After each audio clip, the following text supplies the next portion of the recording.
Le 11 type des joueurs en fin de contrat en première ligue. Aujourd'hui, je vais montrer l'équipe type des joueurs en fin de contrat jouant en première ligue, mais c'est pas mon 11 type à moi, c'est plutôt le 11 type avec les plus hautes valeurs marchandes selon le poste. Et pour ce 11, j'utiliserai un 4-3-3 avec un milieu défensif. Donc c'est parti pour la présentation du 11. Et avant de continuer, n'hésite pas à t'abonner à la chaîne YouTube et à laisser un pouce bleu pour m'encourager dans mon travail. Si tu veux voir d'autres vidéos dans le même sujet, n'hésite pas à me le faire savoir aussi dans les commentaires. On commence avec le gardien de but et non des moindres, David De Gea. L'Espagnol, qui est le portier de Manchester United depuis maintenant 12 saisons, sera en fin de contrat en juin prochain. Cumulant plus de 400 matchs joués avec les Red Devils, le souci de David, c'est son salaire. Effectivement, il est le joueur le mieux payé du club, cumulant plus d'1 million d'euros par mois. Et ça, c'est plus vraiment au goût des dirigeants mancuniens qui demandent au joueur de baisser son salaire d'au moins 25% s'il veut prolonger. Aujourd'hui, aucun accord n'a été trouvé. Et on parle du gardien français Illan Meslier pour devenir le goal titulaire de Manchester United. Concernant Dean Anderson, prêté à Nottingham Forest cette saison, il sera probablement vendu dès son retour de prêt. À 32 ans, David De Gea peut rendre service à plusieurs clubs, mais il va falloir revoir le montant de son salaire à la baisse s'il veut trouver preneur. On passe maintenant au poste arrière gauche avec le joueur dans le 11 le moins connu de la liste. Il faut savoir qu'il n'y a pas grand monde de libre en première ligue à ce poste. Il y a Ryan Bertrand jouant à Leicester, 33 ans, actuellement blessé au genou, 4 petits matchs joués cette saison, pas terrible. Il y a aussi Paul Dumet et Harrison Cresswell qui ont passé à trentaine également, mais pas plus intéressant que ça. Il y a aussi Benjamin Mendy, mais il est occupé par d'autres problèmes en ce moment, donc on oublie. Ce qui fait qu'il reste un seul joueur, Jordan Zemura, un anglais d'origine zimbabwéenne qui est le latéral gauche titulaire de Bournemouth. Bon défensivement sur son couloir gauche, il n'est jamais négligeable de pouvoir recruter gratuitement un joueur titulaire en première ligue et qui plus est n'a que 23 ans. Défenseur droit, c'est un joueur plus connu passé par le FC Barcelone, il s'agit de Nelson Semedo. Troisième saison entamée avec Wolverhampton, le portugais de 29 ans est toujours titulaire avec les Wolves. Au moment où je tourne la vidéo, l'international portugais n'a loupé que 2 rencontres de première ligue, a fait quelques matchs en débutant sur le banc, mais possède un temps de jeu conséquent. Lors du mercato hivernal, le coach de Chelsea, Graham Potter, voulait l'avoir en cas de départ de Reece James. Est-ce que Nelson Semedo sera un futur Blue cet été? On le saura dans quelques mois. On passe maintenant à la charnière centrale et on va commencer avec Kaglar Soyuncu. Alors désolé si je prononce très mal son nom, c'est fort possible. Et contrairement au premier joueur du 11 présenté, lui n'a strictement pas joué cette saison. 3 pauvres matchs avec Leicester, le coach Brendan Rodgers fait plus confiance cette saison à la charnière Wood-Faes à Martey, voire maintenant l'Australien Souttar, arrivé depuis peu en provenance de Stoke City. Donc pour ceux qui s'en souviennent, Souttar c'était la grande tour de contrôle côté australien face à l'équipe de France lors de la Coupe du Monde. Et le défenseur turc occupait pourtant cette place de titulaire depuis 3 saisons et sera prié de trouver un nouveau club, lui qui n'a que 26 ans. Après personnellement j'ai souvenir de lui lors de l'Euro 2020 avec la sélection turque, il a vraiment été mauvais.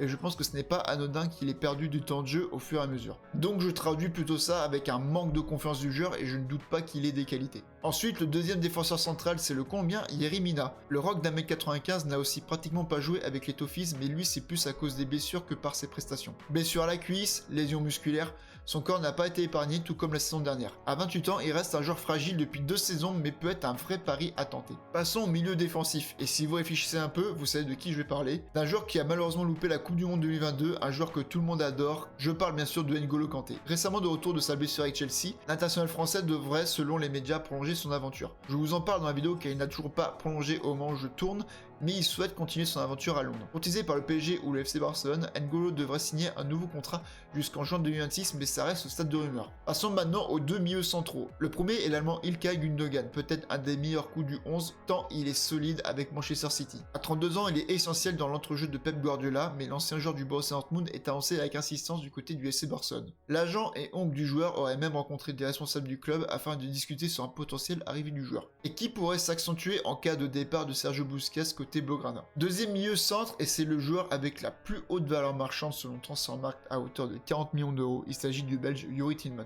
Deuxième joueur de Leicester en cette liste qui pourrait perdre gros cet été. Acheté par les Foxes 45 millions d'euros en provenance de l'AS Monaco, Newcastle serait chaud pour accueillir l'international belge, qui en plus Leicester cherche à s'en débarrasser. Je rappelle qu'il n'a que 25 ans et que c'est un joueur qui compte déjà plus de 300 matchs professionnels, ce qui est énorme. Maintenant on va parler de l'ailier droit, très connu plus par ses muscles que par son football, il s'agit d'Adama Traoré. Alors oui bien sûr il existe plusieurs ailiers droits en fin de contrat très intéressants, on va en venir tout à l'heure, mais c'est le joueur à la plus haute valeur marchande. Vitesse, explosivité, il pourrait être très utile à certains clubs, mais de niveau un peu plus bas pour être considéré enfin comme un élément important de son équipe. Et bien sûr, il faudrait que ce soit un club qui ait une grosse réserve d'huile pour lui. L'ailier gauche est Wilfried Zaha. Ayant joué à Crystal Palace pratiquement toute sa carrière, l'international ivoirien refuse de prolonger avec le club anglais, alors que l'équipe coachée par Patrick Vieira veut à tout prix le conserver. Mais Wilfried aurait pris sa décision et selon des rumeurs très récentes, il souhaiterait rejoindre un certain Cristiano Ronaldo et le club de Al Nassr. L'AC Milan reste également à l'affût pour le recruter librement. Enfin, le buteur n'est nul autre que Roberto Firmino. Buteur phare des Reds depuis plusieurs saisons, l'international brésilien a cependant perdu pas mal de temps de jeu,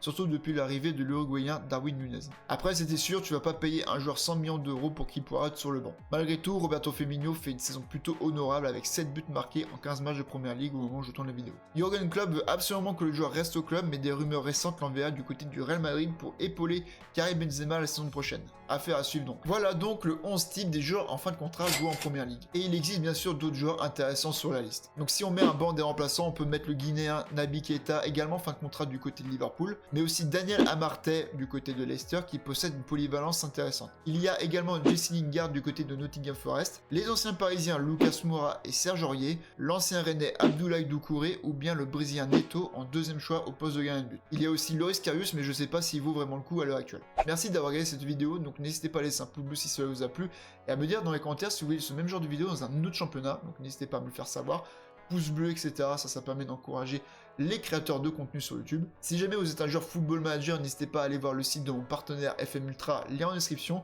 et lien en description également de mes différents réseaux sociaux, Twitter, Instagram, TikTok. N'hésitez pas à aller vous abonner, à me soutenir si vous le souhaitez. Donc moi je vous laisse, d'ici là, portez-vous bien tout le monde, et à la prochaine.